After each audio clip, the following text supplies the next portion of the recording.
ألف لام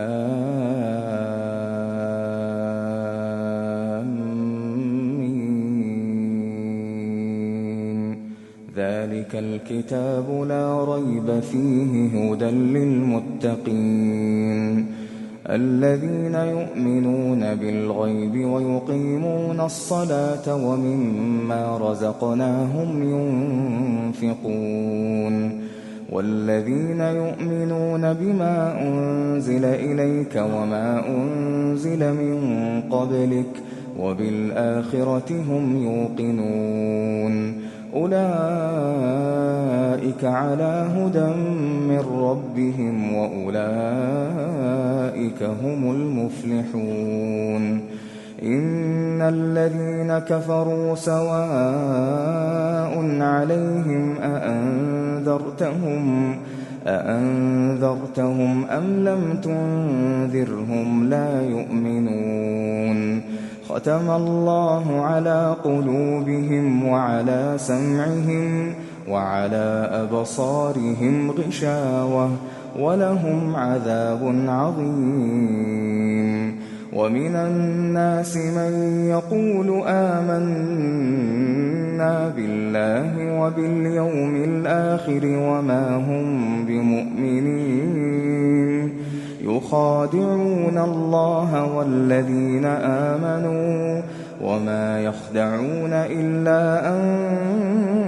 أنفسهم وما يشعرون في قلوبهم مرض فزادهم الله مرضا ولهم عذاب أليم بما كانوا يكذبون وإذا قيل لهم لا تفسدوا في الأرض قالوا إنما نحن مصلحون ألا إنهم هم المفسدون ولكن لا يشعرون وإذا قيل لهم آمنوا كما آمن الناس قالوا أنؤمن كما آمن السفهاء ألا إنهم هم السفهاء ولكن لا يعلمون وإذا لقوا الذين آمنوا قالوا آمنا وإذا خلوا إلى شياطينهم قالوا إنا معكم إنما نحن مستهزئون الله يستهزئ بهم ويمدهم في طغيانهم يعمهون أولئك الذين اشتروا الضلالة بالهدى فما ربحت تجارتهم وما كانوا مهتدين مثلهم كمثل الذي استوقد نارا فلما أضاءت ما حوله ذهب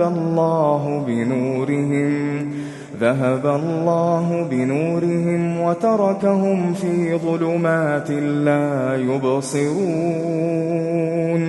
صم بكم عمي فهم لا يرجعون أو كصيب من السماء فيه ظلمات ورعد وبرق يجعلون أصابعهم في آذانهم من الصواعق حذر الموت والله محيط بالكافرين يكاد البرق يخطف أبصارهم كلما أضاء لهم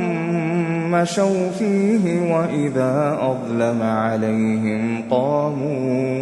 ولو شاء الله لذهب بسمعهم وأبصارهم إن الله على كل شيء قدير. يا أيها الناس اعبدوا ربكم الذي خلقكم والذين من قبلكم لعلكم تتقون الذي جعل لكم الأرض فراشا والسماء بناء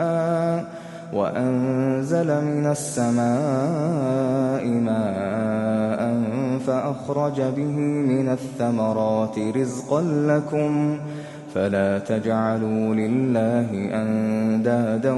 وأنتم تعلمون. وإن كنتم في ريب مما نزلنا على عبدنا فأتوا بسورة من مثله وادعوا شهداءكم من دون الله إن كنتم صادقين. فإن لم تفعلوا ولن تفعلوا فاتقوا النار التي وقودها الناس والحجارة أعدت للكافرين. وبشر الذين آمنوا وعملوا الصالحات أن لهم جنات تجري من تحتها الأنهار كلما رزقوا منها من ثمرة رزقا قالوا هذا الذي رزقنا من قبل وأتوا به متشابها ولهم فيها أزواج مطهرة وهم فيها خالدون. إن الله لا يستحيي أن يضرب مثلا ما بعوضة فما فوقها فأما الذين آمنوا فيعلمون أنه الحق من ربهم وأما الذين كفروا فيقولون ماذا أراد الله بهذا مثلا يضل به كثيرا ويهدي به كثيرا وما يضل به إلا الفاسقين الذين ينقضون عهد الله من بعد ميثاقه ويقطعون ما أمر الله به أن يوصل ويفسدون في الأرض أولئك هم الخاسرون. كيف تكفرون بالله وكنتم أمواتا فأحياكم ثم يميتكم ثم يحييكم ثم إليه ترجعون. هو الذي خلق لكم ما في الأرض جميعا ثم استوى إلى السماء فسواهن 7 سماوات وهو بكل شيء عليم. وإذ قال ربك للملائكة إني جاعل في الأرض خليفة قالوا أتجعل فيها من يفسد فيها ويسفك الدماء ونحن نسبح بحمدك ونقدس لك قال إني أعلم ما لا تعلمون. وعلم آدم الأسماء كلها ثم ثم عرضهم على الملائكة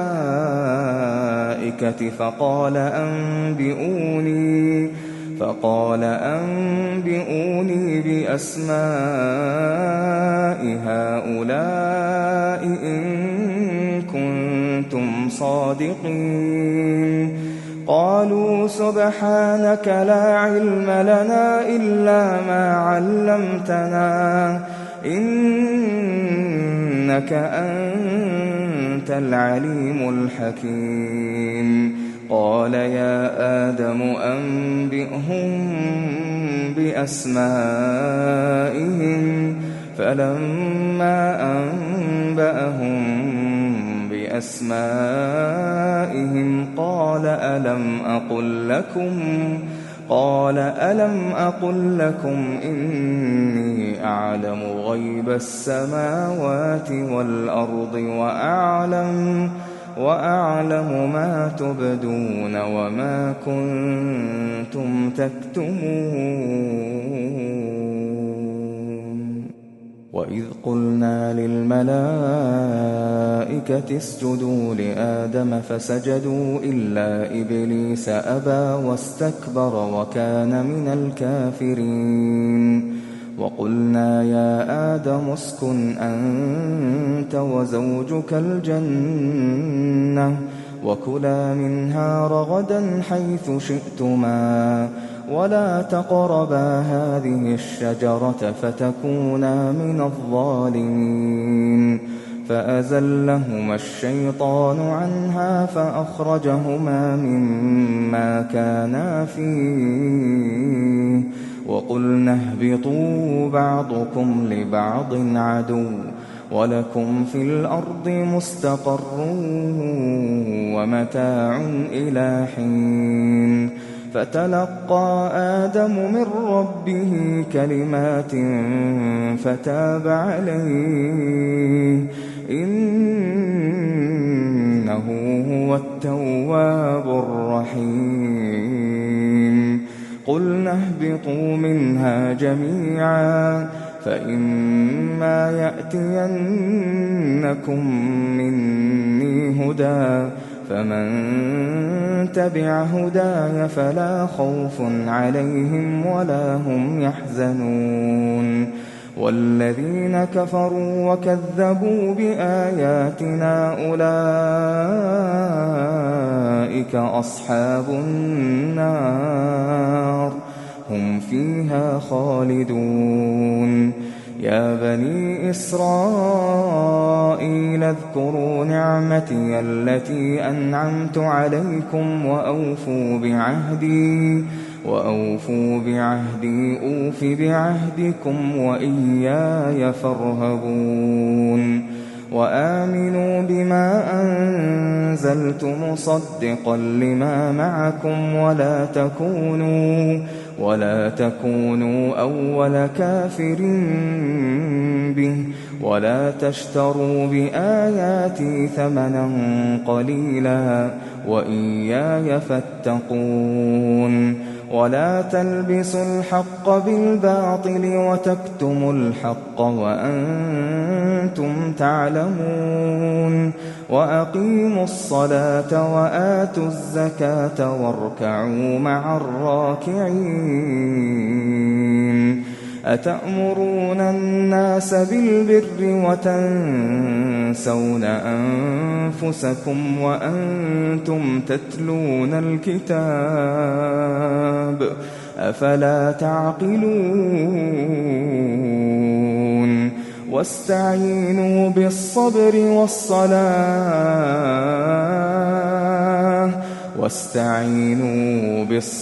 والصلاة وإنها لكبيرة إلا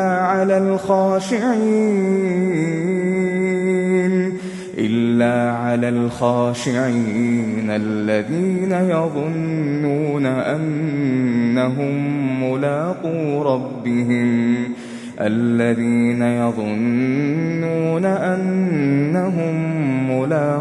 ربهم وأنهم إليه راجعون. يا بني إسرائيل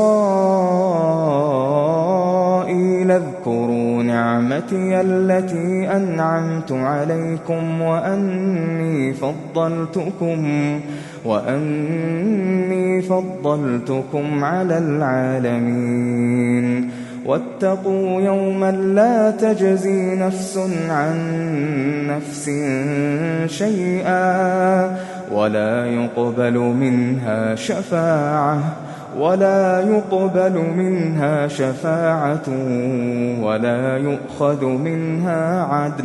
ولا يؤخذ منها عدل ولا هم ينصرون وإذ نجيناكم من آل فرعون يسومونكم سوء العذاب يذبحون أبناءكم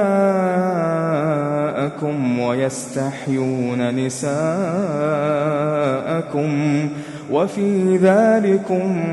بلاء من ربكم عظيم وإذ فرقنا بكم البحر فأنجيناكم وأغرقنا آل فرعون وأنتم تنظرون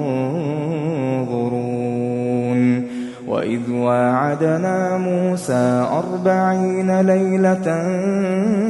ثم اتخذتم العجل من بعده وأنتم ظالمون ثم عفونا عنكم من بعد ذلك لعلكم تشكرون وإذ آتينا موسى الكتاب والفرقان لعلكم تهتدون وإذ قال موسى لقومه يا قوم إنكم ظلمتم أنفسكم باتخاذكم العجل فتوبوا إلى بارئكم فاقتلوا أنفسكم ذلكم خير لكم عند بارئكم فتاب عليكم إنه هو التواب الرحيم وإذ قلتم يا موسى لن نؤمن لك حتى نرى الله جهرة فأخذتكم الصاعقة وأنتم تنظرون ثم بعثناكم من بعد موتكم لعلكم تشكرون وظللنا عليكم الغمام وأنزلنا عليكم المن والسلوى كلوا من طيبات ما رزقناكم وما ظلمونا ولكن كانوا أنفسهم يظلمون وإذ قلنا ادخلوا هذه القرية فكلوا منها حيث شئتم رغدا وادخلوا الباب سجدا وقولوا حطة نغفر لكم خطاياكم وسنزيد المحسنين فبدل الذين ظلموا قولا غير الذي قيل لهم فأنزلنا على الذين ظلموا رجزا من السماء بما كانوا يفسقون وإذ استسقى موسى لقومه فقلنا اضرب بعصاك الحجر فانفجرت منه 12 عينا قد علم كل أناس مشربهم كلوا واشربوا من رزق الله ولا تعثوا في الأرض مفسدين وإذ قلتم يا موسى لن نصبر على طعام واحد فادع لنا ربك يخرج لنا مما تنبت الأرض من بقلها وقثائها وفومها وعدسها وبصلها. قال أتستبدلون الذي هو أدنى بالذي هو خير اهبطوا مصرا فإن لكم ما سألتم وضربت عليهم الذلة والمسكنة وباءوا بغضب من الله ذلك بأنهم كانوا يكفرون بآيات الله ويقتلون النبيين بغير الحق ذلك بما عصوا وكانوا يعتدون. إن الذين آمنوا والذين هادوا والنصارى والصابئين من آمن بالله واليوم الآخر وعمل صالحا فلهم أجرهم عند ربهم ولا خوف عليهم ولا هم يحزنون. وإذ أخذنا ميثاقكم ورفعنا فوقكم الطور خذوا ما آتيناكم بقوة واذكروا ما فيه لعلكم تتقون. ثم توليتم من بعد ذلك فلولا فضل الله عليكم ورحمته لكنتم من الخاسرين. ولقد علمتم الذين اعتدوا منكم في السبت فقلنا لهم كونوا قردة خاسئين فجعلناها نكالا لما بين يديها وما خلفها وموعظة للمتقين.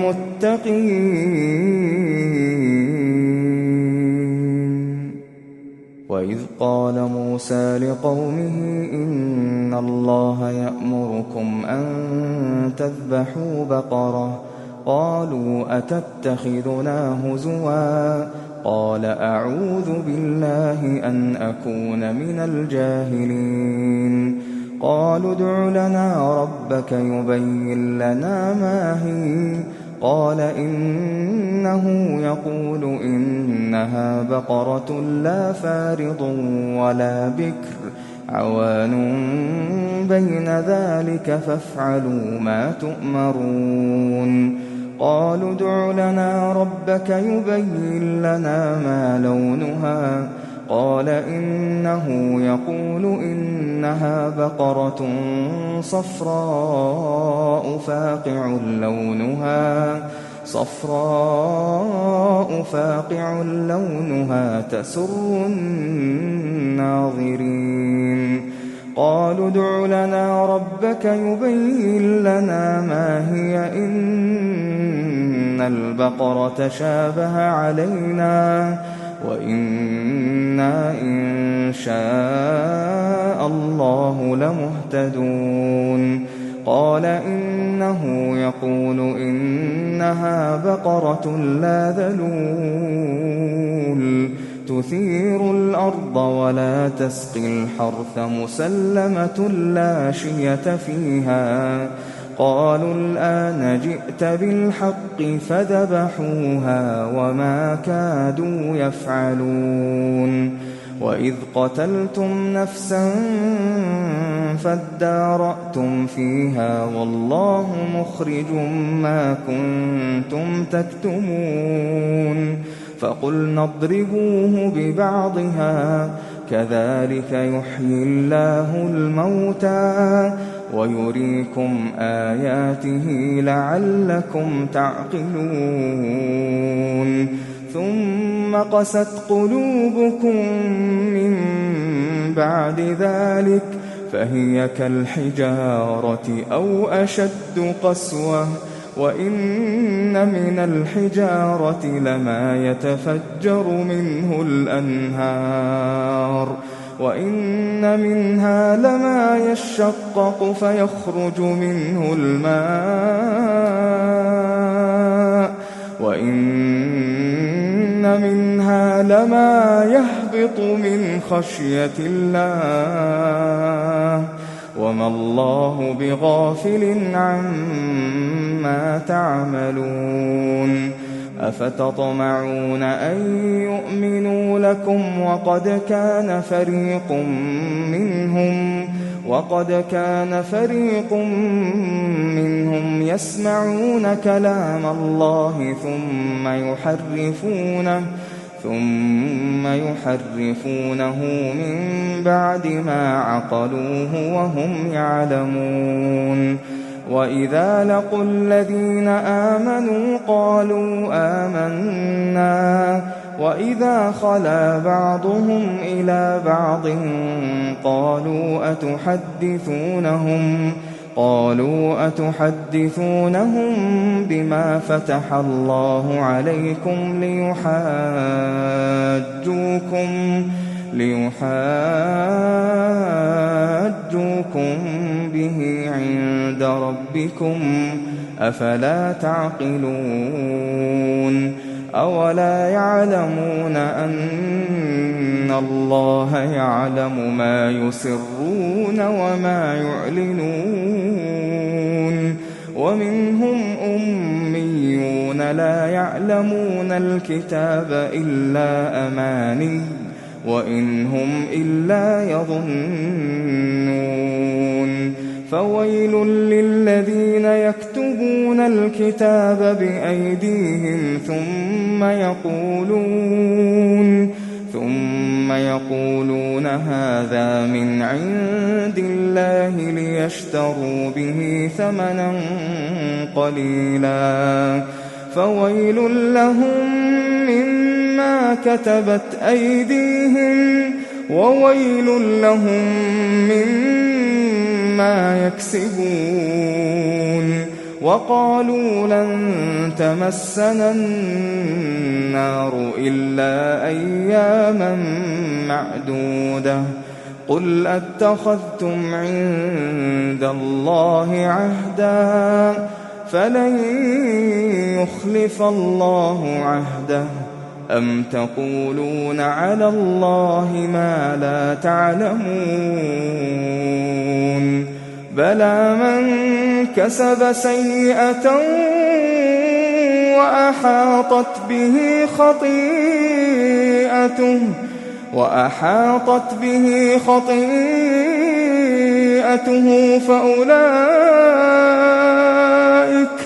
فأولئك أصحاب النار هم فيها خالدون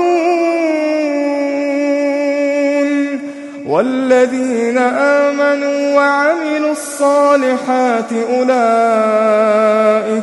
أولئك أصحاب الجنة هم فيها خالدون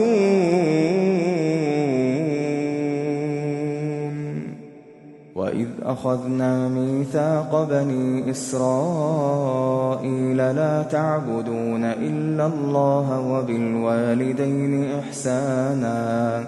وذي القربى واليتامى والمساكين وقولوا للناس حسنا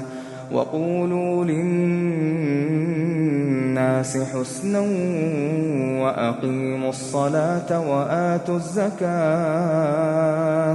ثم توليتم إلا قليلا منكم وأنتم معرضون وإذ أخذنا ميثاقكم لا تسفكون دماءكم ولا تخرجون أنفسكم من دياركم ثم أقررتم وأنتم تشهدون ثم أنتم هؤلاء تقتلون أنفسكم وتخرجون فريقا منكم من ديارهم تظاهرون عليهم بالإثم والعدوان وإن يأتوكم أسارى تفادوهم وهو محرم عليكم إخراجهم أفتؤمنون ببعض الكتاب وتكفرون ببعض فما جزاء من يفعل ذلك منكم إلا خزي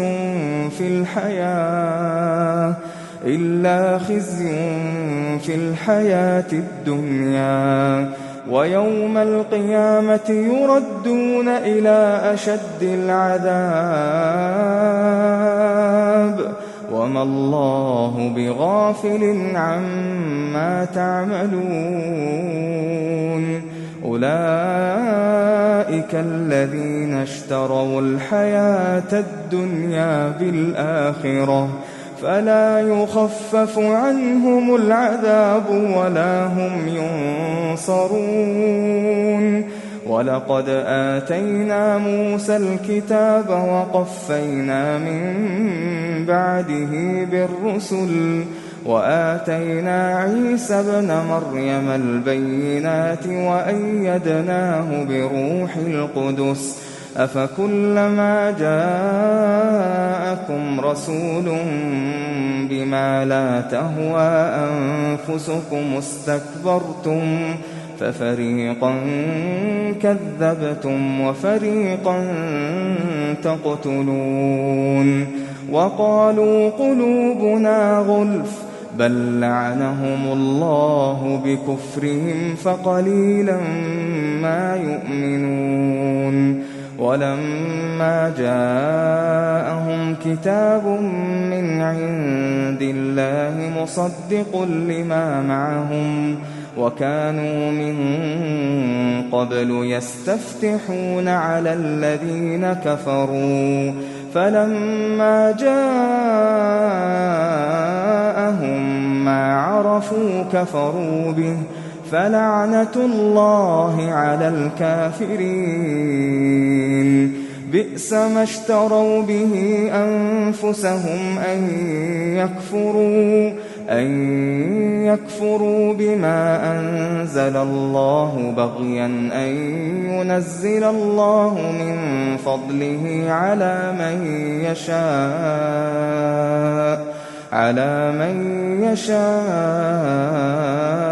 من عباده فباءوا بغضب على غضب وللكافرين عذاب مهين وإذا قيل لهم آمنوا بما أنزل الله قالوا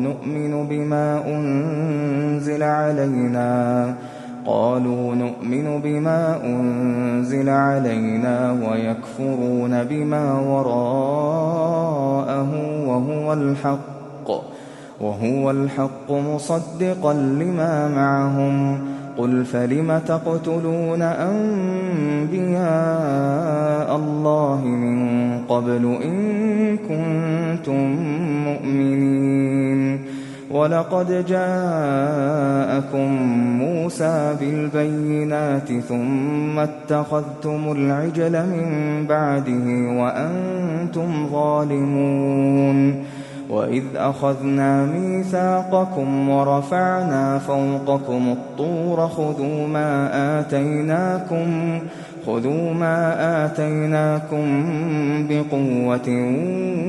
واسمعوا قالوا سمعنا وعصينا وأشربوا في قلوبهم العجل بكفرهم قل بئس ما يأمركم به إيمانكم إن كنتم مؤمنين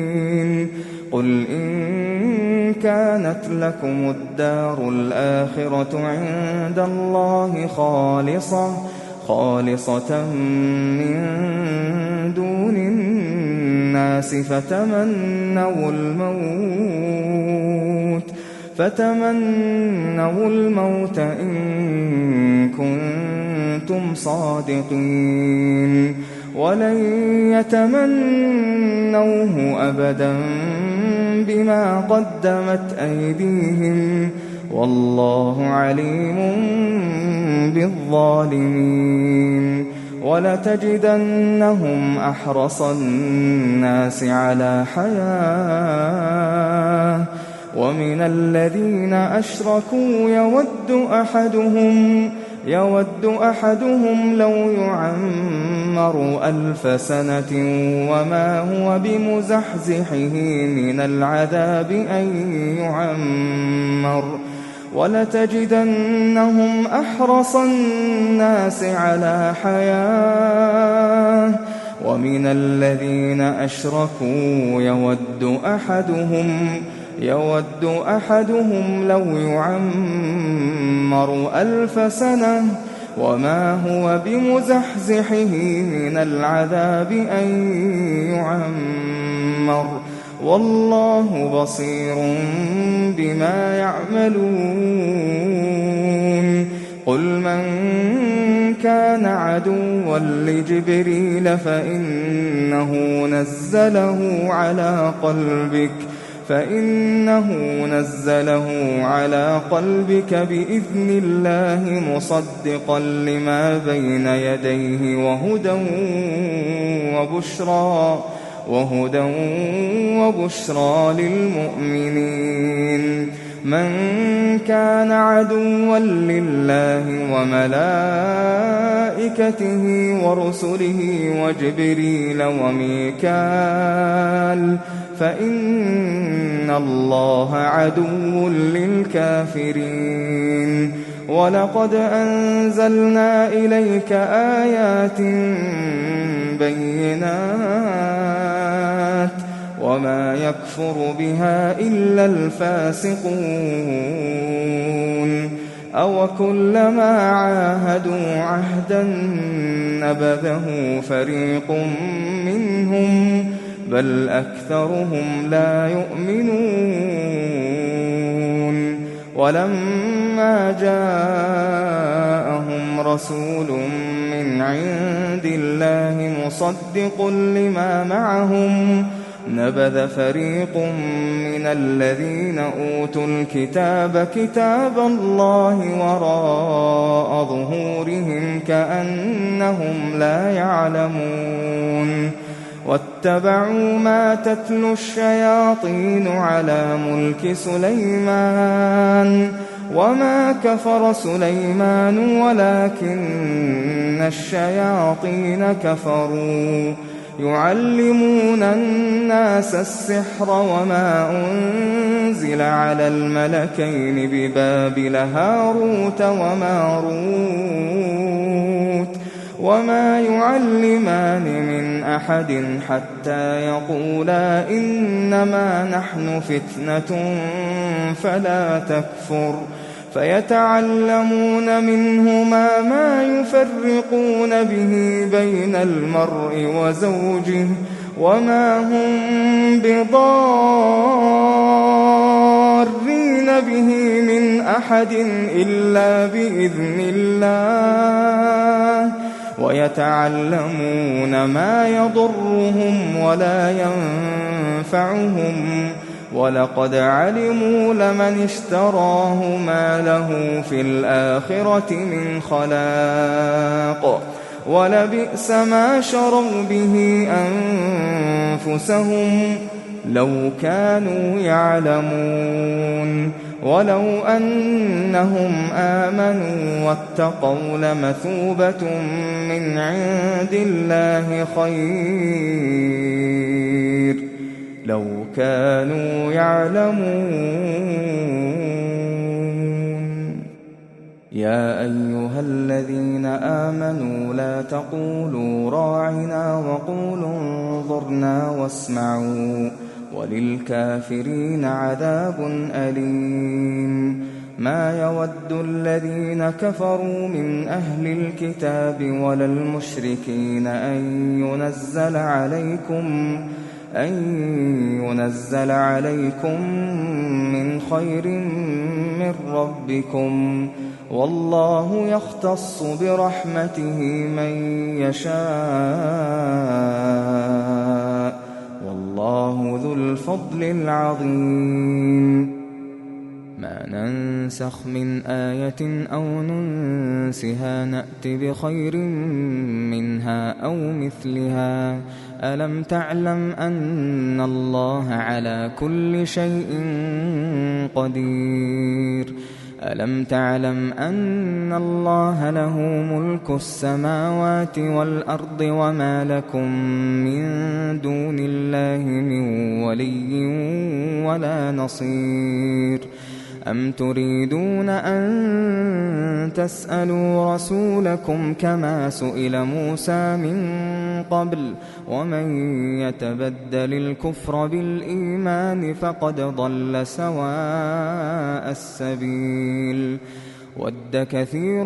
مِّنْ أَهْلِ الْكِتَابِ لَوْ يَرُدُّونَكُم مِّن بَعْدِ إِيمَانِكُمْ كُفَّارًا حَسَدًا مِّنْ عِندِ أَنفُسِهِم مِّن بَعْدِ مَا تَبَيَّنَ لَهُمُ الْحَقُّ ۖ فَاعْفُوا وَاصْفَحُوا حَتَّىٰ يَأْتِيَ اللَّهُ بِأَمْرِهِ ۗ إِنَّ اللَّهَ عَلَىٰ كُلِّ شَيْءٍ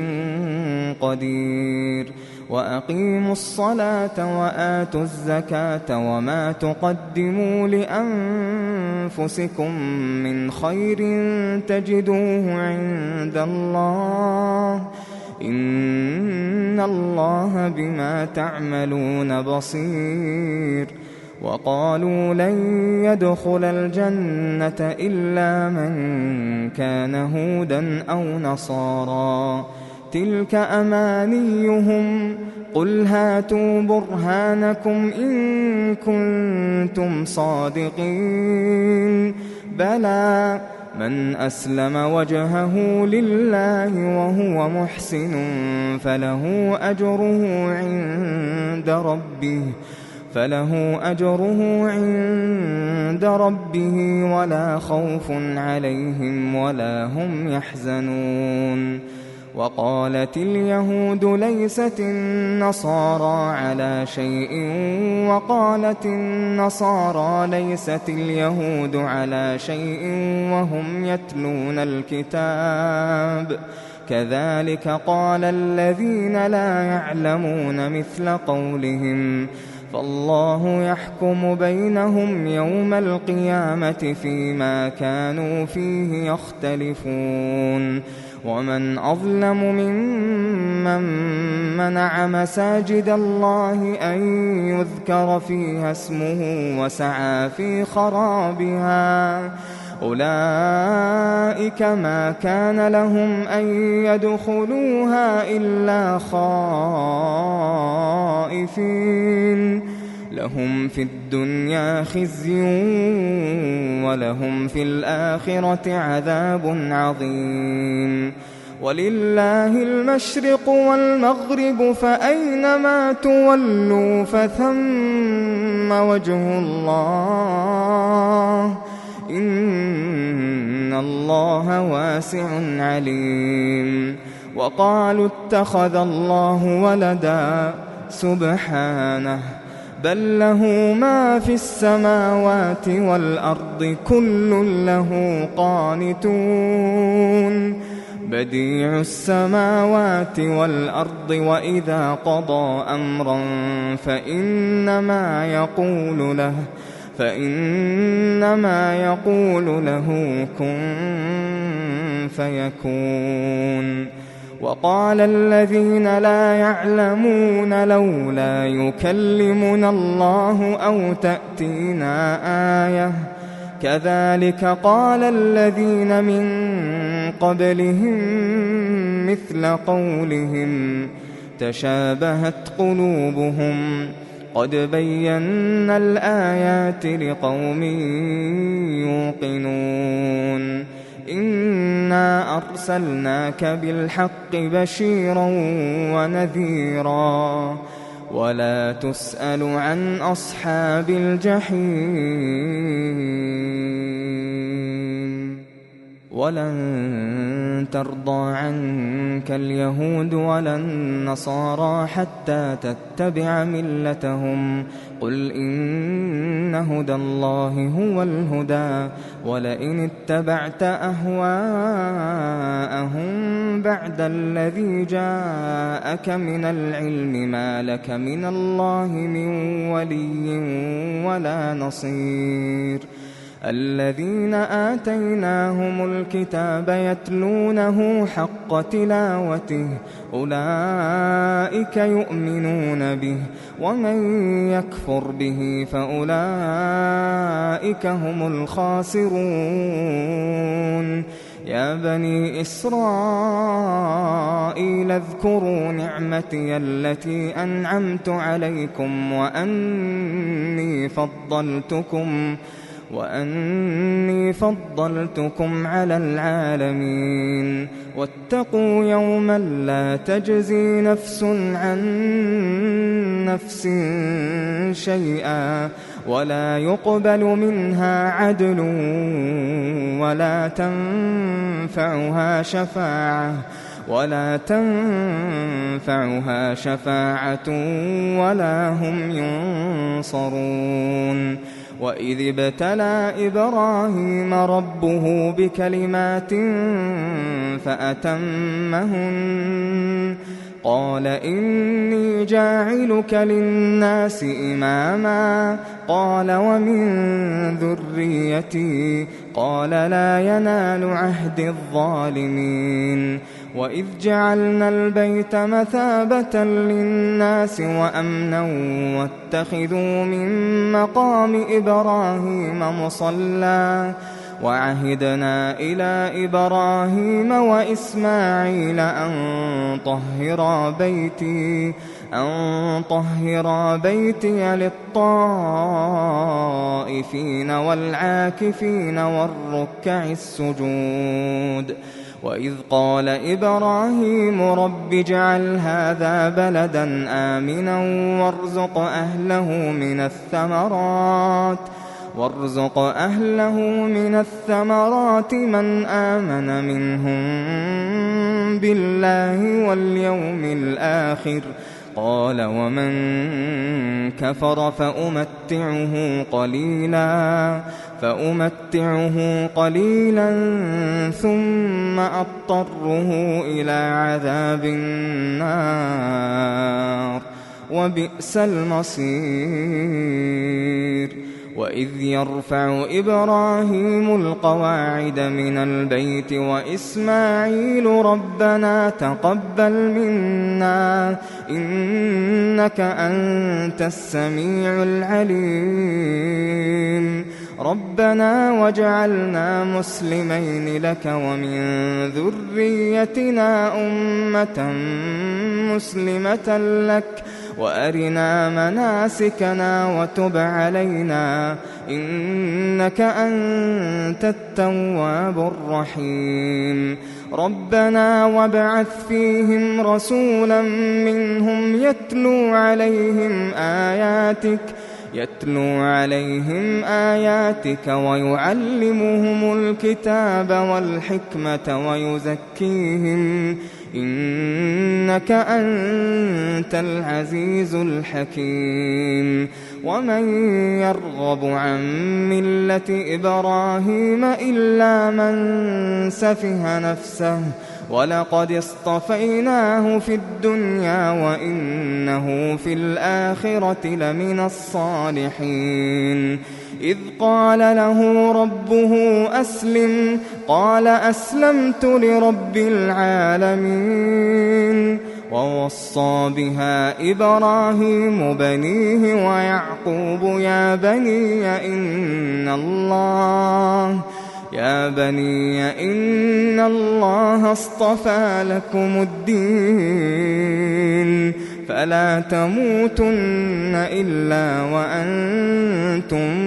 مسلمون. أم كنتم شهداء إذ حضر يعقوب الموت إذ قال لبنيه ما تعبدون من بعدي قالوا نعبد إلهك وإله آبائك إبراهيم وإسماعيل وإسحاق إلها واحدا ونحن له مسلمون. تلك أمة قد خلت لها ما كسبت ولكم ما كسبتم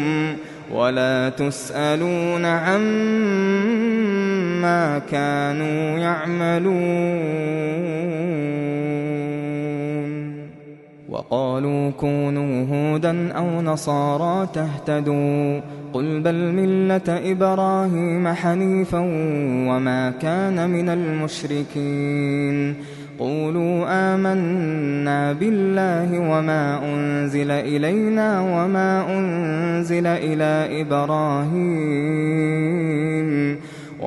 أنزل إلى إبراهيم وإسماعيل وإسحاق ويعقوب والأسباط وما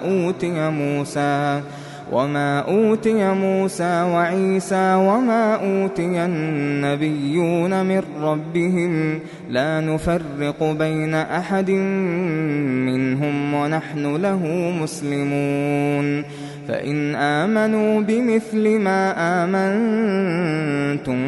به فقد اهتدوا وإن تولوا فإنما هم في شقاق فسيكفيكهم الله وهو السميع العليم. صبغة الله ومن أحسن من الله صبغة ونحن له عابدون. قل أتحاجوننا في الله وهو ربنا وربكم ولنا أعمالنا ولكم أعمالكم ونحن له مخلصون. أم تقولون إن إبراهيم وإسماعيل وإسحاق ويعقوب والأسباط كانوا هودا أو نصارى قل أأنتم أعلم أم الله ومن أظلم ممن كتم شهادة عنده من الله وما الله بغافل عما تعملون. تلك أمة قد خلت لها ما كسبت ولكم ما كسبتم ولا تسألون عما كانوا يعملون. سيقول السفهاء من الناس ما ولاهم عن قبلتهم التي كانوا عليها قل لله المشرق والمغرب يهدي من يشاء إلى صراط مستقيم. وكذلك جعلناكم أمة وسطا لتكونوا شهداء على الناس ويكون الرسول عليكم شهيدا. وما جعلنا القبلة التي كنت عليها إلا لنعلم من يتبع الرسول ممن ينقلب على عقبيه وإن كانت لكبيرة إلا على الذين هدى الله وما كان الله ليضيع إيمانكم إن الله بالناس لرءوف رحيم. قد نرى تقلب وجهك في السماء فلنولينك قبلة ترضاها فول وجهك شطر المسجد الحرام وحيث ما كنتم فولوا وجوهكم شطره وإن الذين أوتوا الكتاب ليعلمون أنه الحق من ربهم وما الله بغافل عما يعملون ولئن أتيت الذين أوتوا الكتاب بكل آية ما تبعوا قبلتك وما أنت بتابع قبلتهم وما بعضهم بتابع قبلة بعض ولئن اتبعت أهواءهم من بعد ما جاءك من العلم إنك إذا لمن الظالمين الذين آتيناهم الكتاب يعرفونه كما يعرفون أبناءهم وإن فريقا منهم ليكتمون الحق وهم يعلمون الحق من ربك فلا تكونن من الممترين ولكل وجهة هو موليها فاستبقوا الخيرات أينما تكونوا يأت بكم الله جميعا إن الله على كل شيء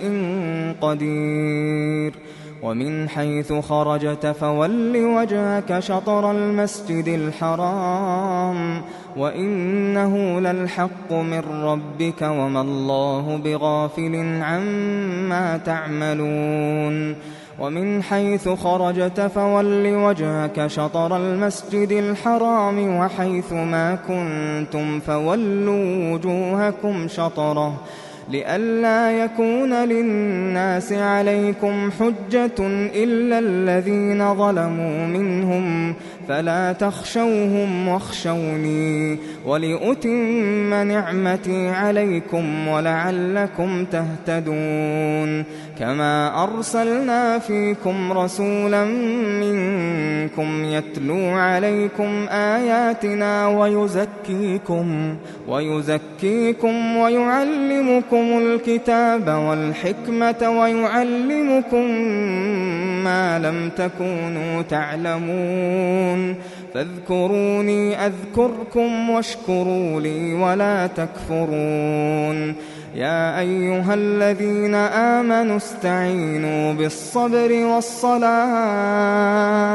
إن الله مع الصابرين ولا تقولوا لمن يقتل في سبيل الله أموات بل أحياء ولكن لا تشعرون ولنبلونكم بشيء من الخوف والجوع ونقص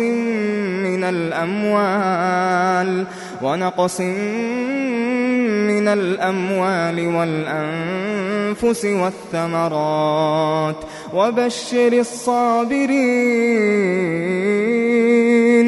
الذين إذا أصابتهم مصيبة قالوا إنا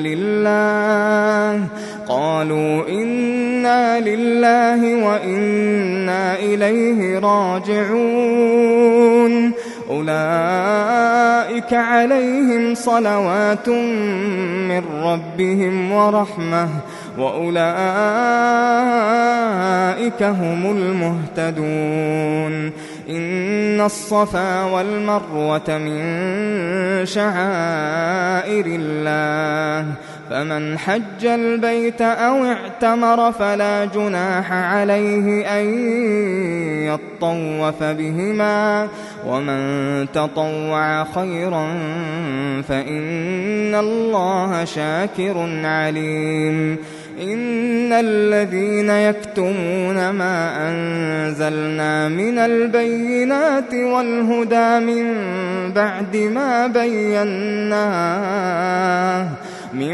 بعد ما بيناه للناس في الكتاب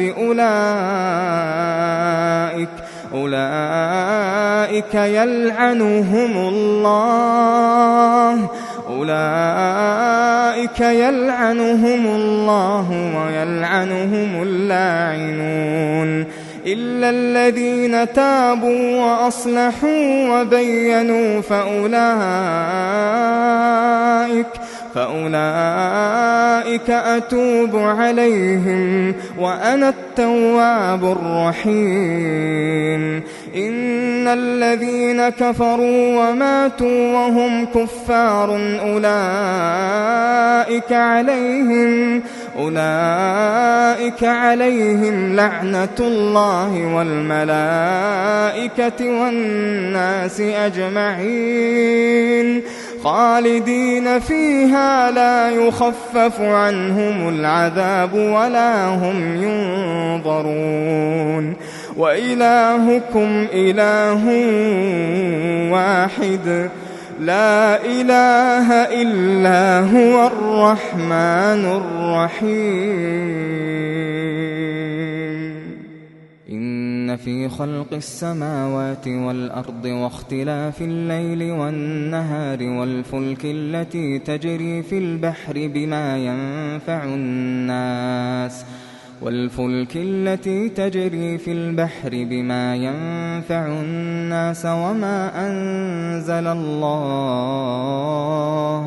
وما أنزل الله من السماء من ماء فأحيا به الأرض بعد موتها وبث فيها من كل دابة وتصريف الرياح والسحاب المسخر بين السماء والأرض لآيات لقوم يعقلون ومن الناس من يتخذ من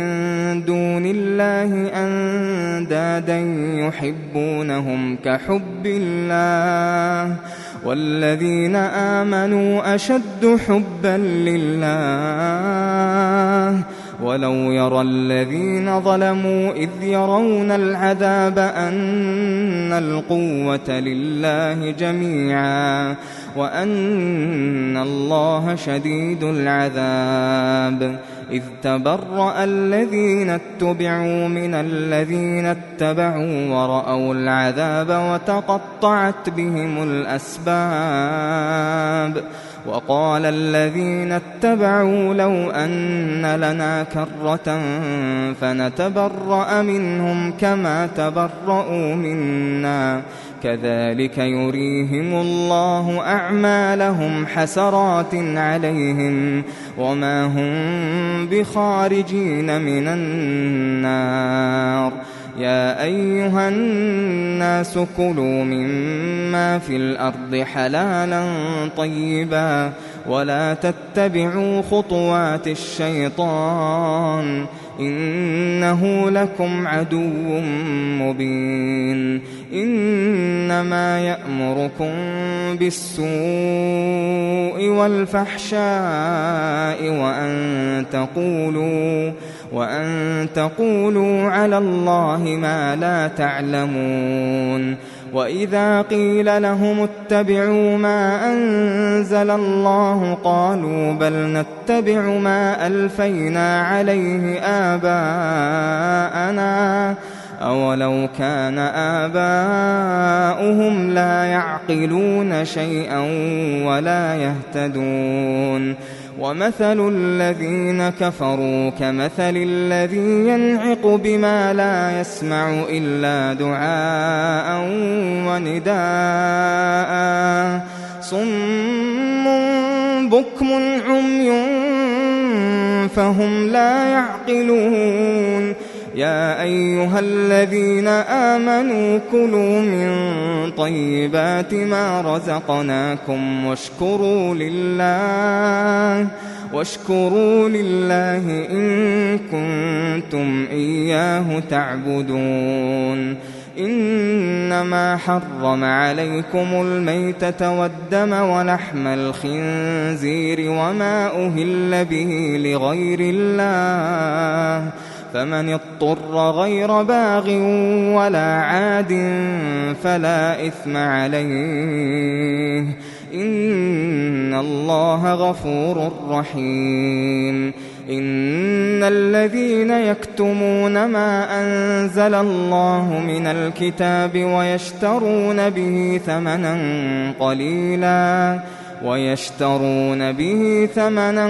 قليلا أولئك ما يأكلون في بطونهم إلا النار، ولا يكلمهم الله يوم القيامة ولا يزكيهم ولهم عذاب أليم. أولئك الذين اشتروا الضلالة بالهدى والعذاب بالمغفرة، فما أصبرهم على النار. ذلك بأن الله نزل الكتاب بالحق، وإن الذين اختلفوا في الكتاب لفي شقاق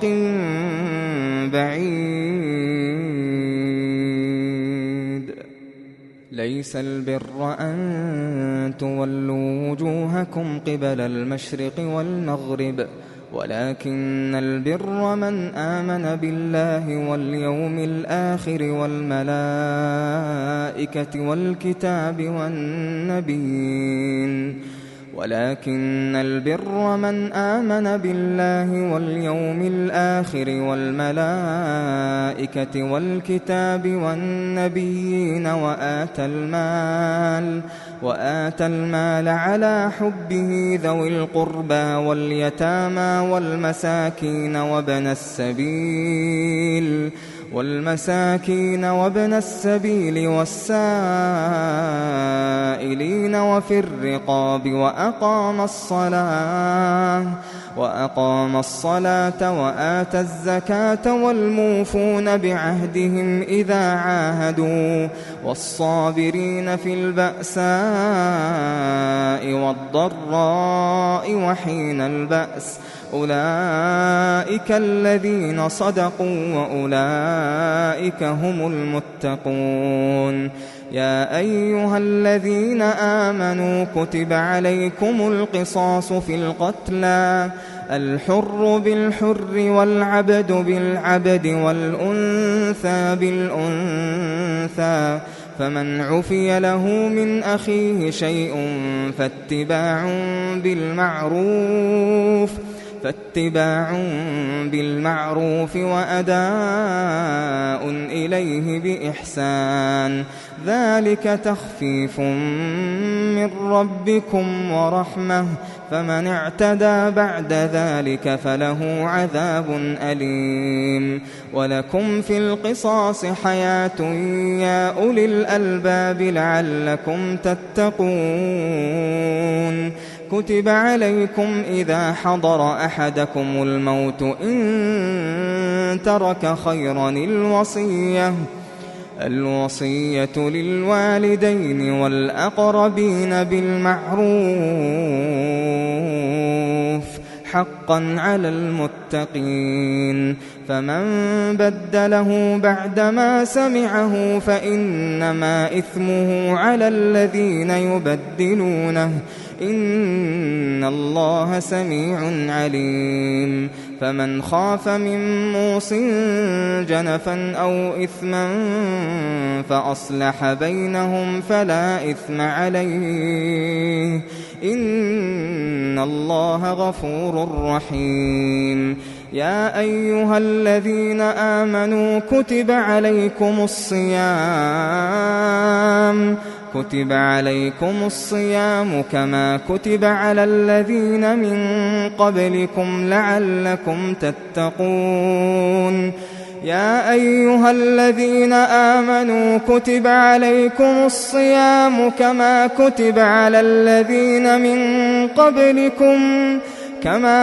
على الذين من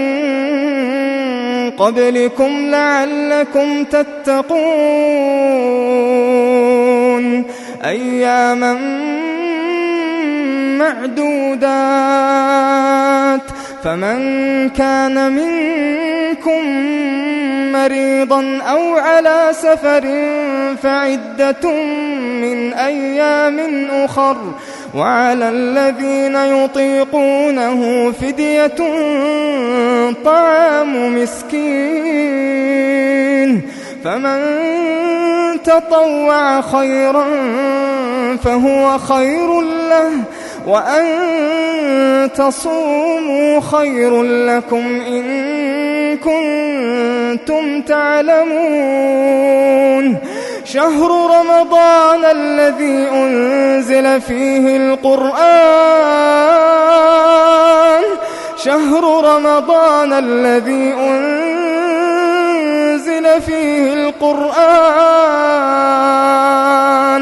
هدى للناس وبينات من الهدى والفرقان فمن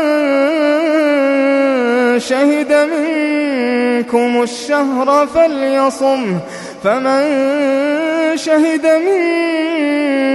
الشهر فليصمه ومن كان مريضا أو على سفر فعدة من أيام أخر يريد الله بكم اليسر ولا يريد بكم العسر ولتكملوا العدة ولتكبروا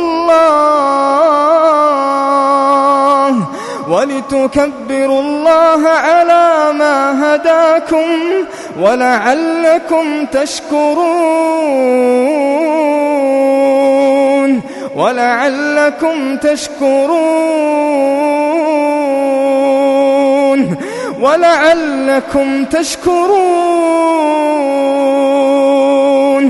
وإذا سألك عبادي عني فإني قريب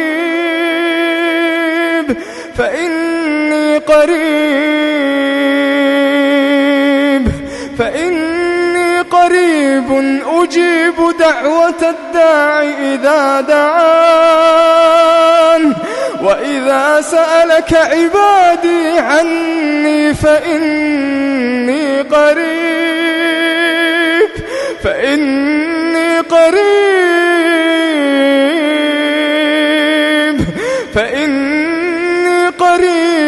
أجيب دعوة الداع إذا دعان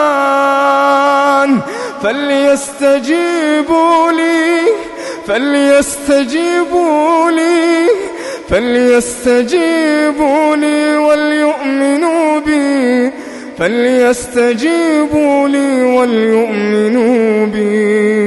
وليؤمنوا بي لعلهم يرشدون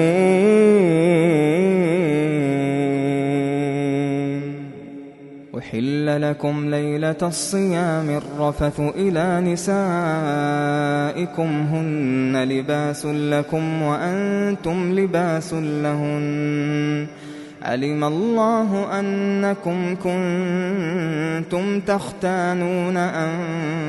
أنفسكم فتاب عليكم وعفى عنكم فالآن باشروهن وابتغوا ما كتب الله لكم وكلوا واشربوا حتى يتبين لكم الخيط الأبيض من الخيط الأسود من الفجر ثم أتموا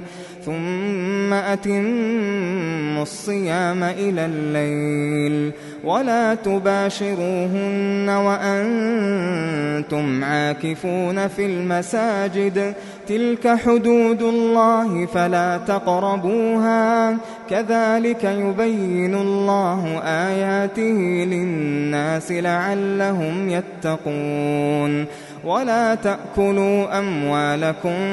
بينكم بالباطل وتدلوا بها إلى الحكام لتأكلوا فريقا من أموال الناس بالإثم وأنتم تعلمون. يسألونك عن الأهلة قل هي مواقيت للناس والحج وليس البر بأن تأتوا البيوت من ظهورها ولكن البر من اتقى وأتوا البيوت من أبوابها واتقوا الله لعلكم تفلحون. وقاتلوا في سبيل الله الذين يقاتلونكم ولا تعتدوا إن الله لا يحب المعتدين. وَاقْتُلُوهُمْ حَيْثُ ثَقِفْتُمُوهُمْ وَأَخْرِجُوهُمْ مِنْ حَيْثُ أَخْرَجُوكُمْ وَالْفِتْنَةُ أَشَدُّ مِنَ الْقَتْلِ وَلَا تُقَاتِلُوهُمْ عِندَ الْمَسْجِدِ الْحَرَامِ حَتَّى يُقَاتِلُوكُمْ فِيهِ فَإِن قَاتَلُوكُمْ فَاقْتُلُوهُمْ كَذَلِكَ جَزَاءُ الْكَافِرِينَ. فَإِنِ انتهوا فإن الله غفور رحيم. وقاتلوهم حتى لا تكون فتنة ويكون الدين لله فإن انتهوا فلا عدوان إلا على الظالمين. الشهر الحرام بالشهر الحرام والحرمات قصاص فمن اعتدى عليكم فاعتدوا عليه بمثل ما اعتدى عليكم واتقوا الله واعلموا أن الله مع المتقين. وأنفقوا في سبيل الله ولا تلقوا بأيديكم إلى التهلكة وأحسنوا إن الله يحب المحسنين. وأتموا الحج والعمرة لله فإن أحصرتم فما استيسر من الهدي ولا تحلقوا رؤوسكم حتى يبلغ الهدي محله فمن كان منكم مريضا أو به أذى من رأسه ففدية من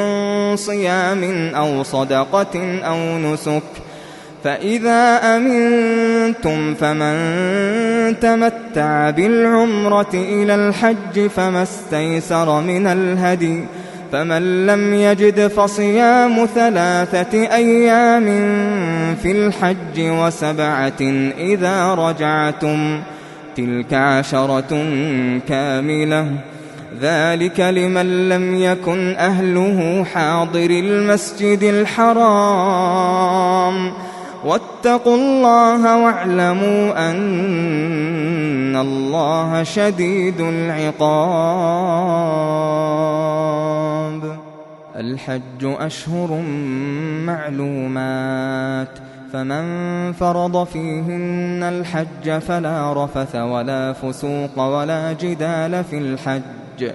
وما تفعلوا من خير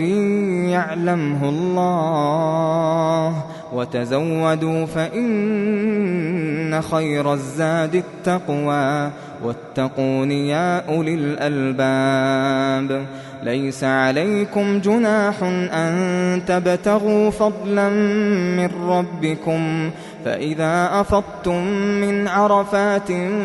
فاذكروا الله عند المشعر الحرام واذكروه كما هداكم وإن كنتم من قبله لمن الضالين. ثم أفيضوا من حيث أفاض الناس واستغفروا الله إن الله غفور رحيم. فإذا قضيتم مناسككم فاذكروا الله كذكركم آباءكم أو أشد ذكرا فمن الناس من يقول ربنا آتنا في الدنيا وما له في الآخرة من خلاق ومنهم من يقول ربنا آتنا في الدنيا حسنة وفي الآخرة حسنة وقنا عذاب النار أولئك لهم نصيب مما كسبوا والله سريع الحساب واذكروا الله في أيام معدودات فمن تعجل في يومين فلا إثم عليه ومن تأخر فلا إثم عليه لمن اتقى واتقوا الله واعلموا أنكم إليه تحشرون ومن الناس من يعجبك قوله في الحياة الدنيا ويشهد الله على ما في قلبه وهو ألد الخصام وإذا تولى سعى في الأرض ليفسد فيها ويهلك الحرث والنسل والله لا يحب الفساد وإذا قيل له اتق الله أخذته العزة بالإثم فحسبه جهنم ولبئس المهاد ومن الناس من يشري نفسه ابتغاء مرضات الله والله رؤوف بالعباد يا أيها الذين آمنوا ادخلوا في السلم كافة ولا تتبعوا خطوات الشيطان إنه لكم عدو مبين فإن زللتم من بعد ما جاءتكم البينات فاعلموا أن الله عزيز حكيم هل ينظرون إلا أن يأتيهم الله في ظلل من الغمام والملائكة وقضي الأمر وإلى الله ترجع الأمور سل بني إسرائيل كم آتيناهم من آية بينة ومن يبدل نعمة الله من بعد ما جاءته فإن الله شديد العقاب زين للذين كفروا الحياة الدنيا ويسخرون من الذين آمنوا والذين اتقوا فوقهم يوم القيامة والله يرزق من يشاء بغير حساب كان الناس أمة واحدة فبعث الله النبيين مبشرين ومنذرين وأنزل معهم الكتاب بالحق ليحكم بين الناس فيما اختلفوا فيه وما اختلف فيه إلا الذين أوتوه من بعد ما جاءتهم البينات بغيا بينهم فهدى الله الذين آمنوا لما اختلفوا فيه من الحق بإذنه والله يهدي من يشاء إلى صراط مستقيم أم حسبتم أن تدخلوا الجنة ولما يأتكم مثل الذين خلوا من قبلكم مستهم البأساء والضراء وزلزلوا حتى يقول الرسول والذين آمنوا معه متى نصر الله ألا إن نصر الله قريب يسألونك ماذا ينفقون قل ما أنفقتم من خير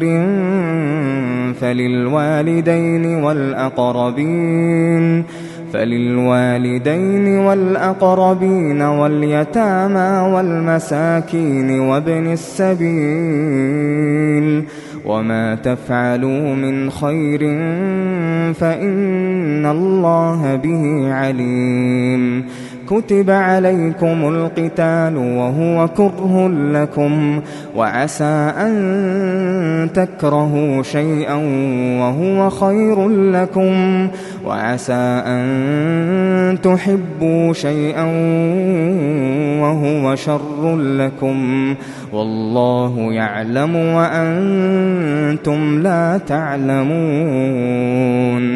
يسألونك عن الشهر الحرام قتال فيه قل قتال فيه كبير وصد عن سبيل الله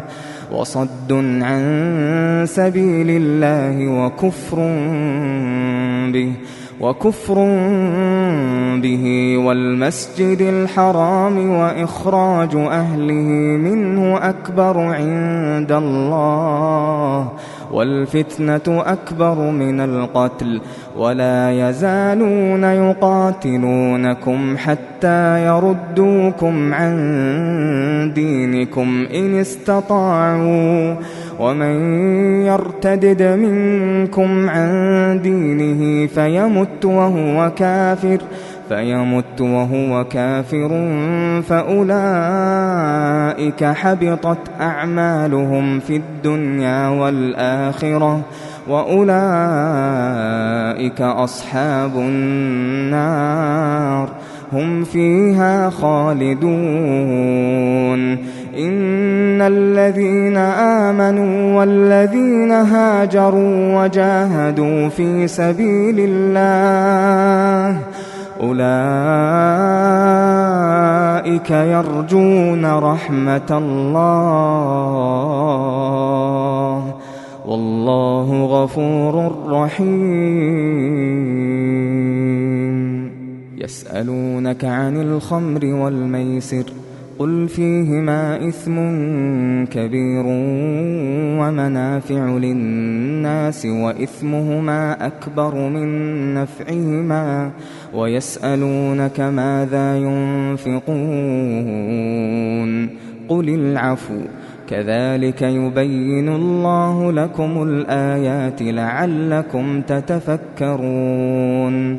لعلكم تتفكرون في الدنيا والآخرة ويسألونك عن اليتامى قل إصلاح لهم خير وإن تخالطوهم فإخوانكم والله يعلم المفسد من المصلح ولو شاء الله لأعنتكم إن الله عزيز حكيم ولا تنكحوا المشركات حتى يؤمنوا ولأمة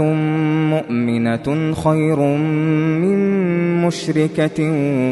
ولو أعجبتكم ولا تنكحوا المشركين حتى يؤمنوا ولعبد مؤمن خير من مشرك ولو أعجبكم أولئك يدعون إلى النار والله يدعو إلى الجنة والمغفرة بإذنه ويبين آياته للناس لعلهم يتذكرون ويسألونك عن المحيض قل هو أذى فاعتزلوا النساء في المحيض ولا تقربوهن حتى يطهرن فإذا تطهرن فأتوهن من حيث أمركم الله إن الله يحب التوابين ويحب المتطهرين نساؤكم حرث لكم فأتوا حرثكم أنى شئتم وقدموا لأنفسكم واتقوا الله واعلموا أنكم ملاقوه وبشر المؤمنين ولا تجعلوا الله عرضة لأيمانكم أن تبروا وتتقوا وتصلحوا بين الناس والله سميع عليم لا يؤاخذكم الله باللغو في أيمانكم ولكن يؤاخذكم بما كسبت قلوبكم والله غفور حليم للذين يؤلون من نسائهم تربص 4 أشهر فإن فاءوا فإن الله غفور رحيم وإن عزموا الطلاق فإن الله سميع عليم والمطلقات يتربصن بأنفسهن 3 قروء ولا يحل لهن أن يكتمن ما خلق الله في أرحامهن إن كن يؤمن بالله واليوم الآخر وبعولتهن أحق بردهن في ذلك إن أرادوا إصلاحا ولهن مثل الذي عليهن بالمعروف وللرجال عليهن درجة والله عزيز حكيم الطلاق 2 مرتان فإمساك بمعروف أو تسريح بإحسان ولا يحل لكم أن تأخذوا مما آتيتموهن شيئا إلا أن يخافا ألا يقيما حدود الله فإن خفتم ألا يقيما حدود الله فلا جناح عليهما فيما افتدت به تلك حدود الله فلا تعتدوها ومن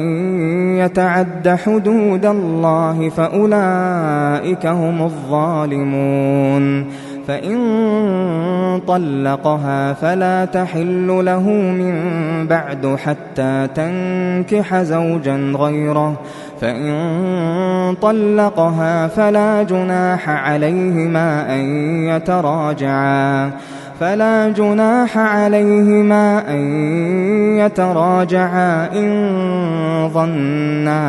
إن ظنا أن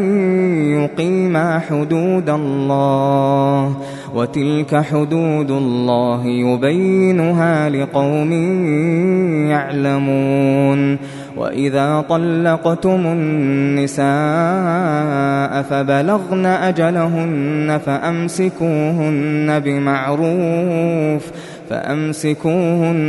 بمعروف أو سرحوهن بمعروف ولا تمسكوهن ضرارا لتعتدوا ومن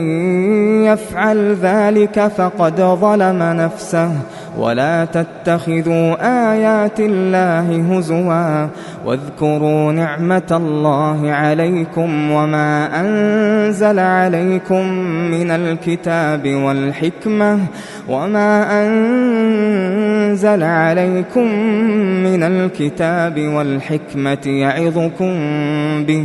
واتقوا الله واعلموا أن الله بكل شيء عليم. وإذا طلقتم النساء فبلغن أجلهن فلا تعضلوهن أن ينكحن أزواجهن إذا تراضوا بينهم بالمعروف، ذلك يوعظ به من كان منكم يؤمن بالله واليوم الآخر، ذلكم أزكى لكم وأطهر، والله يعلم وأنتم لا تعلمون. والوالدات يرضعن أولادهن حولين كاملين لمن أراد أن يتم الرضاعة، وعلى المولود له رزقهن وكسوتهن بالمعروف، لا تكلف نفس إلا وسعها، لا تضار والدة بولدها ولا مولود له بولده، وعلى الوارث مثل ذلك، فإن أرادا فصالا عن تراض منهما وتشاور فلا جناح عليهما. وإن أردتم أن تسترضعوا أولادكم فلا جناح عليكم إذا سلمتم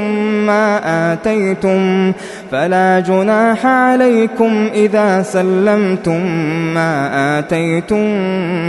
بالمعروف، واتقوا الله واعلموا أن الله بما تعملون بصير. والذين يتوفون منكم ويذرون أزواجا يتربصن بأنفسهن 4 أشهر و10، فإذا بلغن أجلهن فلا جناح عليكم فيما فعلن في أنفسهن بالمعروف، والله بما تعملون خبير. ولا جناح عليكم فيما عرضتم به من خطبة النساء أو أكننتم في أنفسكم، علم الله أنكم ستذكرونهن ولكن لا تواعدوهن سرا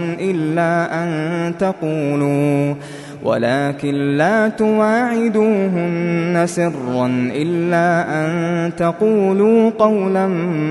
معروفا، ولا تعزموا عقدة النكاح حتى يبلغ الكتاب أجله، واعلموا أن الله يعلم ما في أنفسكم فاحذروه، واعلموا أن الله غفور حليم. لا جناح عليكم إن طلقتم النساء ما لم تمسوهن أو تفرضوا لهن فريضة، ومتعوهن على الموسع قدره وعلى المقتر قدره متاعا بالمعروف، حقا على المحسنين. وإن طلقتموهن من قبل أن تمسوهن وقد فرضتم لهن فريضة فنصف ما فرضتم إلا أن يعفون أو يعفو الذي بيده عقدة النكاح، إلا أن يعفون أو يعفو الذي بيده عقدة النكاح وأن تعفوا أقرب للتقوى ولا تنسوا الفضل بينكم إن الله بما تعملون بصير حافظوا على الصلوات والصلاة الوسطى وقوموا لله قانتين فإن خفتم فرجالا أو ركبانا فإذا أمنتم فاذكروا الله كما علمكم ما لم تكونوا تعلمون والذين يتوفون منكم ويذرون أزواجا وصية لأزواجهم متاعا إلى الحول غير إخراج فإن خرجن فلا جناح عليكم فيما فعلن في أنفسهن من معروف والله عزيز حكيم وللمطلقات متاع بالمعروف حقا على المتقين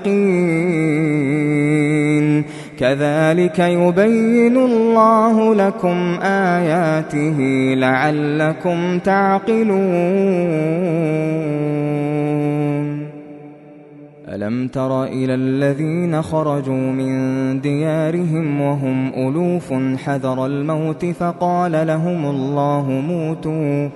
فقال لهم الله موتوا ثم أحياهم إن الله لذو فضل على الناس ولكن أكثر الناس لا يشكرون وقاتلوا في سبيل الله واعلموا أن الله سميع عليم من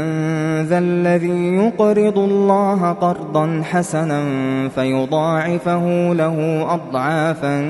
كثيرة والله يقبض ويبسط وإليه ترجعون ألم تر إلى الملأ من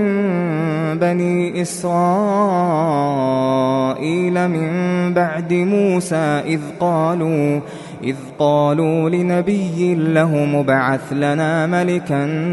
نقاتل في سبيل الله قال هل عسيتم إن كتب عليكم القتال ألا تقاتلوا قالوا وما لنا ألا نقاتل في سبيل الله وقد أخرجنا من ديارنا وأبنائنا فلما كتب عليهم القتال تولوا إلا قليلا منهم والله عليم بالظالمين وقال لهم نبيهم إن الله قد بعث لكم طالوت ملكا قالوا أنى يكون له الملك علينا ونحن أحق بالملك منه ولم يؤت سعة من المال قال إن الله اصطفاه عليكم وزاده بسطة في العلم والجسم والله يؤتي ملكه من يشاء والله واسع عليم وقال لهم نبيهم إن آية ملكه أن يأتيكم التابوت فيه سكينة من ربكم وبقية مما ترك آل موسى وآل هارون تحمله الملائكة إن في ذلك لآية لكم إن كنتم مؤمنين فلما فصل طالوت بالجنود قال إن الله مبتليكم بنهر فمن شرب منه فليس مني ومن لم يطعمه فإنه مني ومن لم يطعمه فإنه مني إلا من اغترف غرفة بيده فشربوا منه إلا قليلا منهم فلما جاوزه هو والذين آمنوا معه قالوا لا طاقة لنا اليوم بجالوت وجنوده قال الذين يظنون أنهم ملاقو الله كم من فئة قليلة غلبت فئة كثيرة بإذن الله قال الذين يظنون أنهم ملاقو الله كم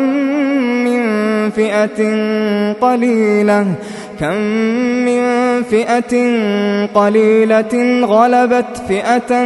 كثيرة بإذن الله والله مع الصابرين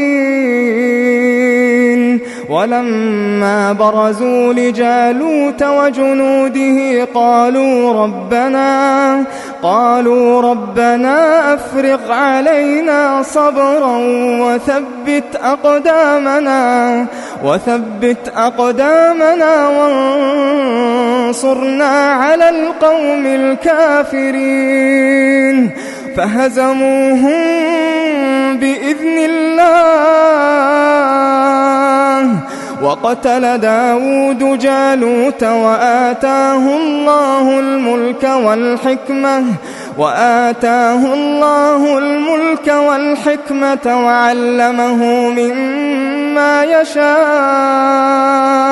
ولولا دفع الله الناس بعضهم ببعض لفسدت الأرض ولكن الله ذو فضل على العالمين تلك آيات الله نتلوها عليك بالحق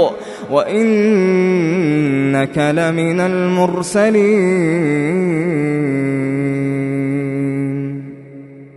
تلك الرسل فضلنا بعضهم على بعض منهم من كلم الله ورفع بعضهم درجات وآتينا عيسى ابن مريم البينات وأيدناه بروح القدس ولو شاء الله ما اقتتل الذين من بعدهم من بعد ما جاءتهم البينات ولكن اختلفوا فمنهم من آمن ومنهم من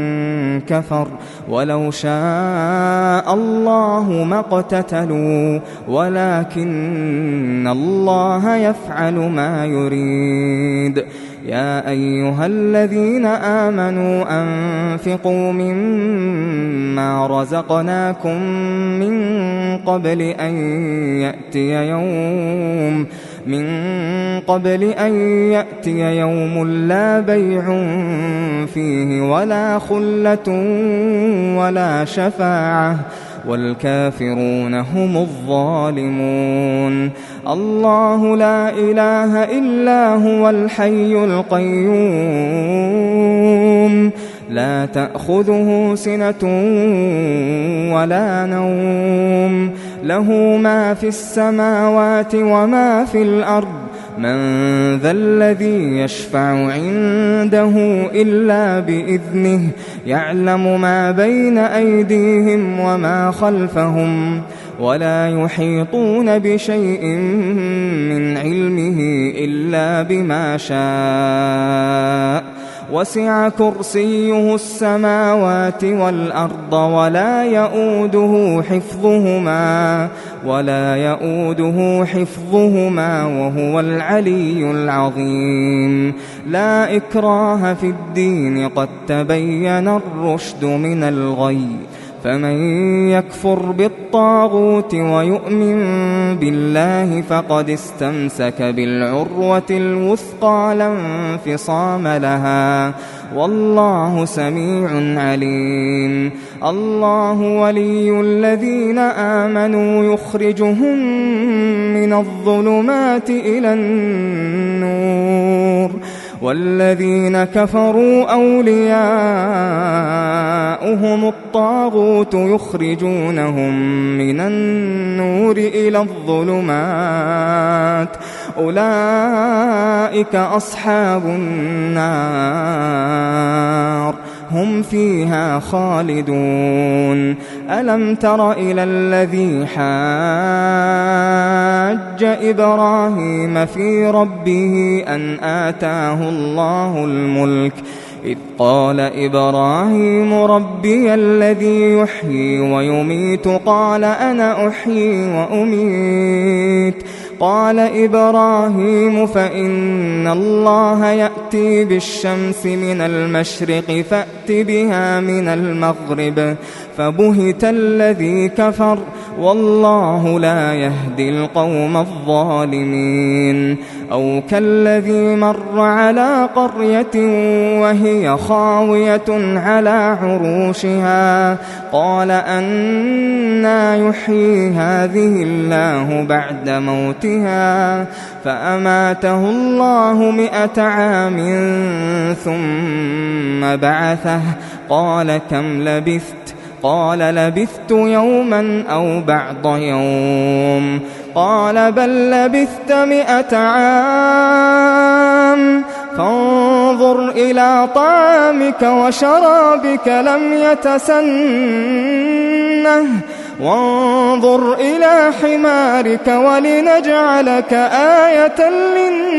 للناس، وانظر إلى العظام كيف ننشزها ثم نكسوها لحما، فلما تبين له قال أعلم أن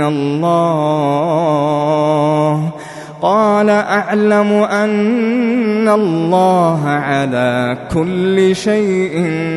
قدير. وإذ قال إبراهيم رب أرني كيف تحيي الموتى، قال أولم تؤمن؟ قال بلى ولكن ليطمئن قلبي، قال فخذ 4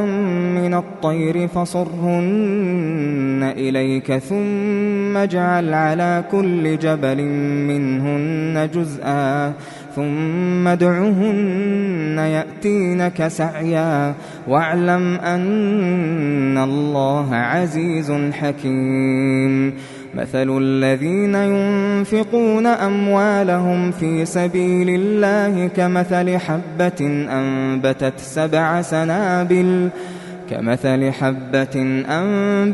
7 سنابل في كل سنبلة 100 حبة، والله يضاعف لمن يشاء، والله واسع عليم. الذين ينفقون أموالهم في سبيل الله ثم لا يتبعون ما أنفقوا منا ولا أذى لهم أجرهم عند ربهم ولا خوف عليهم ولا هم يحزنون. قول معروف ومغفرة خير من صدقة يتبعها أذى، والله غني حليم. يا أيها الذين آمنوا لا تبطلوا صدقاتكم بالمن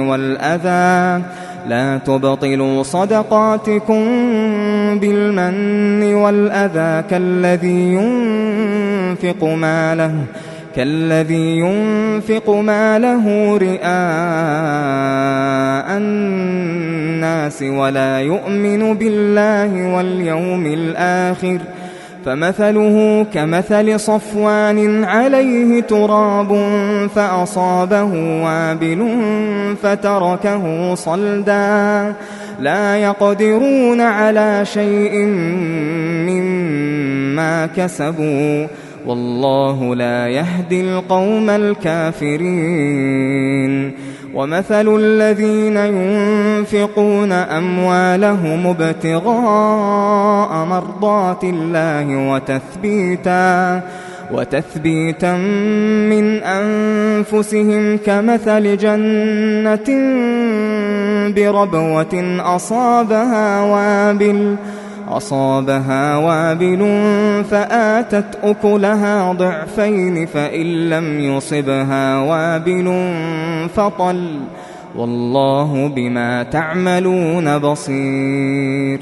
أيود أحدكم أن تكون له جنة من نخيل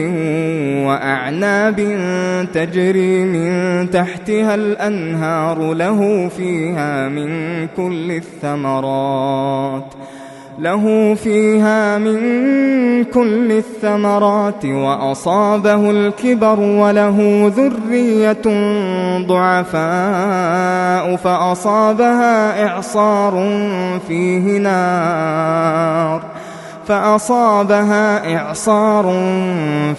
نار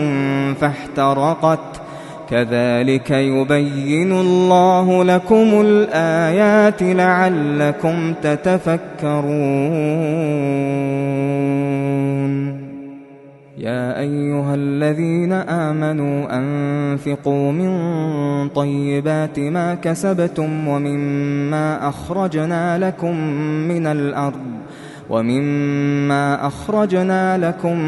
من الأرض ولا تيمموا الخبيث منه تنفقون ولستم بآخذيه إلا أن تغمضوا فيه واعلموا أن الله غني حميد الشيطان يعدكم الفقر ويأمركم بالفحشاء والله يعدكم مغفرة منه وفضلا والله واسع عليم يؤتي الحكمة من يشاء ومن يؤت الحكمة فقد أوتي خيرا كثيرا وما يذكر إلا أولو الألباب وما أنفقتم من نفقة أو نذرتم من نذر فإن الله يعلمه وما للظالمين من أنصار إن تبدوا الصدقات فنعما هي وإن تخفوها وتؤتوها الفقراء فهو خير لكم ويكفر عنكم من سيئاتكم والله بما تعملون خبير ليس عليك هداهم ولكن الله يهدي من يشاء وما تنفقوا من خير فلأنفسكم وما تنفقون إلا ابتغاء وجه الله وما تنفقوا من خير يوفى إليكم وأنتم لا تظلمون للفقراء الذين أحصروا في سبيل الله لا يستطيعون ضربا في الأرض يحسبهم الجاهل أغنياء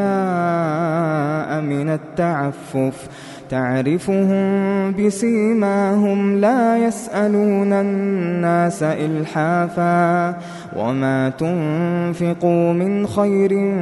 فإن الله به عليم الذين ينفقون أموالهم بالليل والنهار سرا وعلانية فلهم أجرهم عند ربهم ولا خوف عليهم ولا هم يحزنون الذين يأكلون الربا لا يقومون إلا كما يقوم الذي يتخبطه الشيطان من المس ذلك بأنهم قالوا إنما البيع مثل الربا وأحل الله البيع وحرم الربا فمن جاءه موعظة من ربه فانتهى فله ما سلف وأمره إلى الله ومن عاد فأولئك أصحاب النار هم فيها خالدون يمحق الله الربا ويربي الصدقات والله لا يحب كل كفار أثيم إن الذين آمنوا وعملوا الصالحات وأقاموا الصلاة وآتوا الزكاة لهم أجرهم عند ربهم ولا خوف عليهم ولا هم يحزنون يا أيها الذين آمنوا اتقوا الله وذروا ما بقي من الربا إن كنتم مؤمنين فإن لم تفعلوا فأذنوا بحرب من الله ورسوله وإن تبتم فلكم رؤوس أموالكم لا تظلمون ولا تظلمون وإن كان ذو عسرة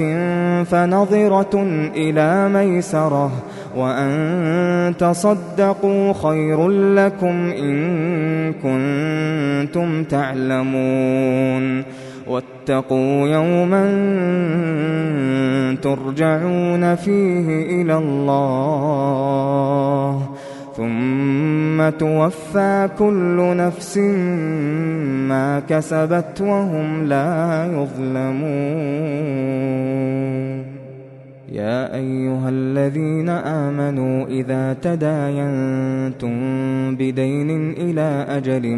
مسمى فاكتبوه وليكتب بينكم كاتب بالعدل ولا يأب كاتب أن يكتب كما علمه الله فليكتب وليملل الذي عليه الحق وليتق الله ربه ولا يبخس منه شيئا فإن كان الذي عليه الحق سفيها أو ضعيفا أو لا يستطيع أن يمله فليملل وليه بالعدل واستشهدوا شهيدين من رجالكم فإن لم يكونا رجلين فرجل وامرأتان ممن ترضون من الشهداء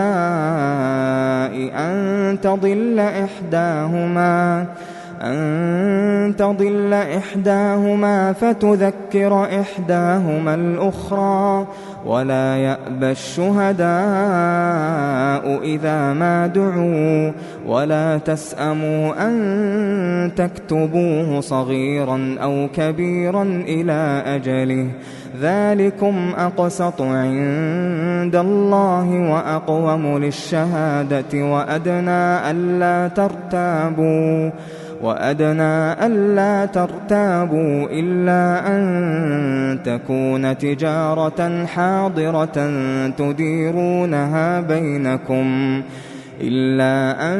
تكون تجارة حاضرة تديرونها بينكم فليس عليكم جناح ألا تكتبوها وأشهدوا إذا تبايعتم ولا يضار كاتب ولا شهيد وإن تفعلوا فإنه فسوق بكم واتقوا الله ويعلمكم الله والله بكل شيء عليم. وإن كنتم على سفر ولم تجدوا كاتبا فرهان مقبوضة فإن أمن بعضكم بعضا فليؤدي الذي اؤتمن أمانته وليتق الله ربه ولا تكتموا الشهادة ومن يكتمها فإنه آثم قلبه والله بما تعملون عليم. لله ما في السماوات وما في الأرض وإن تبدوا ما في أنفسكم أو تخفوه يحاسبكم به الله فيغفر لمن يشاء ويعذب من يشاء والله على كل شيء قدير. آمن الرسول بما أنزل إليه من ربه والمؤمنون كل آمن بالله وملائكته وكتبه ورسله لا نفرق بين أحد من رسله وقالوا سمعنا وأطعنا غفرانك ربنا وإليك المصير. لا يكلف الله نفسا إلا وسعها لها ما كسبت وعليها ما اكتسبت ربنا لا تؤاخذنا إن نسينا أو أخطأنا ربنا ولا تحمل علينا إصرا كما حملته على الذين من قبلنا ربنا ولا تحملنا ما لا طاقة لنا به واعف عنا واغفر لنا وارحمنا أنت مولانا فانصرنا على القوم الكافرين.